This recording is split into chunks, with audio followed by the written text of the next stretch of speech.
साल 1980 Voyager 1 Saturn यानी शनि ग्रह के करीब से गुजरा था। इसने हमें शनि ग्रह तथा इसके रिंग्स की तस्वीरें भेजी और इसी के साथ भेजा शनि ग्रह के सबसे बड़े चांद की तस्वीर, जिसका नाम था टाइटन। एक ऐसा चांद जिसके पास मोटा वायुमंडल था, एक ऐसा चांद जिसने एक ही बार में वैज्ञानिकों का दिल जीत लिया। और नासा ने फिर यह तय किया कि हमें शनि ग्रह के इस चांद पर दोबारा जाना ही चाहिए। लेकिन ये कोई आसान मिशन नहीं था और इसलिए नासा और यूरोपियन स्पेस एजेंसी तथा ASI यानी इटालियन स्पेस एजेंसी ने साथ मिलकर शनि ग्रह के चांद पर जाने का फैसला किया। एक मिशन जिसमें हम पहली बार शनि ग्रह को ऑर्बिट करने वाले थे। एक मिशन जो करीब 20 साल तक चलने वाला था। और इसकी खास बात यह थी कि हम पहली बार किसी दूसरे प्लेनेट के चांद पर लैंड करने वाले थे। इससे पहले भी हमने दूसरे प्लेनेट पर लैंड किया था, इसलिए हमारे लिए इतना मुश्किल नहीं था। परंतु ये बहुत बड़ी बात थी कि हम दूसरे प्लेनेट के चांद पर लैंड करने जा रहे थे। एक ऐसा चांद जिसके अंदर कुछ भी हो सकता था, जो गहरे बादलों से ढका हुआ था। तो आखिर इस चांद के अंदर था क्या, जो धरती के बाद इस चांद पर जीवन की आशंका जताई जाती है? तो जानेंगे आज की इस वीडियो में। तो हेलो गाइस, मैं हूं ऋषभ। तो चलिए स्टार्ट करते हैं आज इस नए एपिसोड को। टाइटन, जो आकार में मरकुरी यानी बुध तथा प्लूटो से भी बड़ा है और धरती तथा वीनस के बाद हमारे सौरमंडल का एक ऐसा पिंड है जिसके पास सॉलिड सरफेस तथा मोटा वायुमंडल है। और इसका एक खास नाम भी है, प्लैनेट लाइक मून यानी ग्रह के जैसा चांद। इसका डायमीटर 5149 किलोमीटर है और ये हमारे चांद से लगभग 80% ज़्यादा मासिव है। टाइटन की तस्वीर मिलने के बाद से ही वैज्ञानिक वहां जाने के लिए उत्सुक हो गए और फाइनली 15 अक्टूबर 1997 को लॉन्च किया गया कैसेनी वेगन स्पेसक्राफ्ट को। कैसेनी का सफ़र काफ़ी लंबा था। इसने करीब 7 सालों का सफ़र अंतरिक्ष में तय किया और फाइनली 1 जुलाई 2004 को सैटर्न के ऑर्बिट में सही सलामत पहुंचा। कैसेनी अपने 7 सालों के सफ़र पर एक मुसाफिर को भी ले जा रहा था, एक मुसाफिर जो शनि ग्रह के सबसे बड़े चांद टाइटन पर लैंड करने वाला था। ये एक लैंडर था जिसका नाम था वेगन्स। ये नाम एक डच फिजिसिस्ट के क्रिस्टियान वेगन्स के पर रखा गया था। क्रिस्टियान वेगन्स ने ही 1655 में सैटर्न के इस चांद की खोज की थी और 14 दिसंबर 2004 को कैसेनी से वेगन्स को डिटैच कर दिया गया। जब वेगन्स प्रोब टाइटन के वायुमंडल में दाखिल हुआ, इसने अपनी मिशन कंट्रोल यानी ESA को टाइटन की तस्वीरें भेजना स्टार्ट कर दी। टाइटन का वायुमंडल इससे करीब 975 किलोमीटर तक फैला हुआ था। वेगन्स टाइटन के एटमॉस्फेयर में जब घुसा तो इसकी रफ्तार 6 किलोमीटर प्रति सेकंड की रफ्तार से दाखिल हुई थी।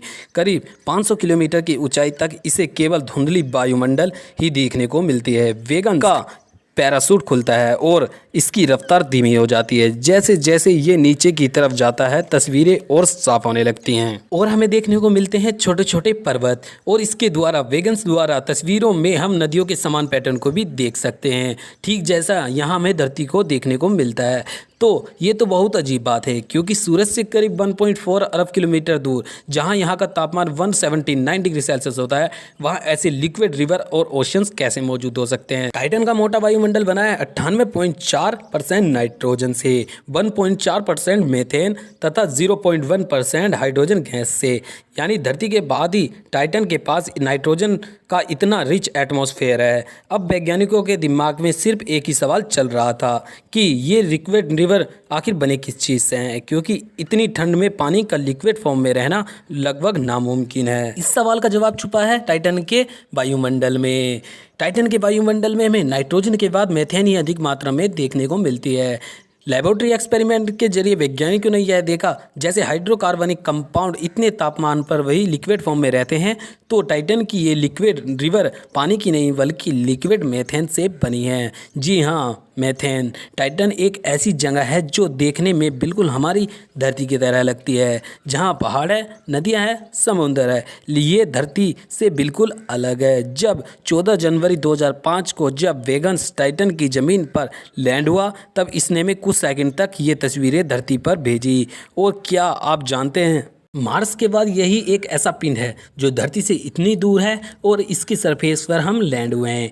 टाइटन की इस अजीबोगरीब दुनिया में बारिश भी होती है और वो भी लिक्विड मीथेन की। टाइटन एक ऐसी दुनिया है जो अपने आप में सबसे अलग है, एक ऐसी दुनिया जो हमारे ईंधन की नदियों से बनी है। टाइटन की इस नदियों से मानव सभ्यता की सदियों के ईंधन की खपत को पूरा कर सकते हैं।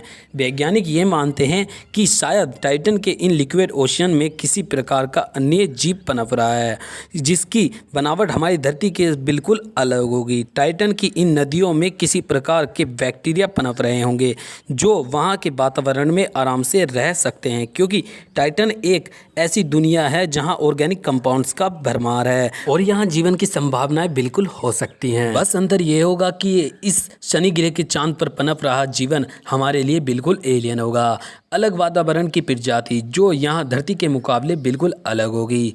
हमें टाइटन की इस अजीबोगरीब दुनिया को देखने के लिए 7 सालों की तपस्या करनी पड़ी और आखिरकार हमें अपनी तपस्या का फल मिला। आज हमने टाइटन के बारे में काफ़ी कुछ जाना, तो बस आज के लिए इतना ही। शनि ग्रह के इस सबसे बड़े चांद के लिए इस वीडियो को लाइक करना तो बनता है। अगर आपको ये वीडियो पसंद आया तो इस वीडियो को लाइक करने के साथ साथ अपनी फैमिली और फ्रेंड्स के साथ शेयर करें। अगर आप नए हो इस चैनल पे तो ऐसी इंटरेस्टिंग वीडियो देखने के लिए चैनल को सब्सक्राइब करने के साथ साथ नोटिफिकेशन बेल को भी ऑन कर ले। मैं मिलता हूँ किसी और वीडियो के साथ, तब तक के लिए जय हिंद।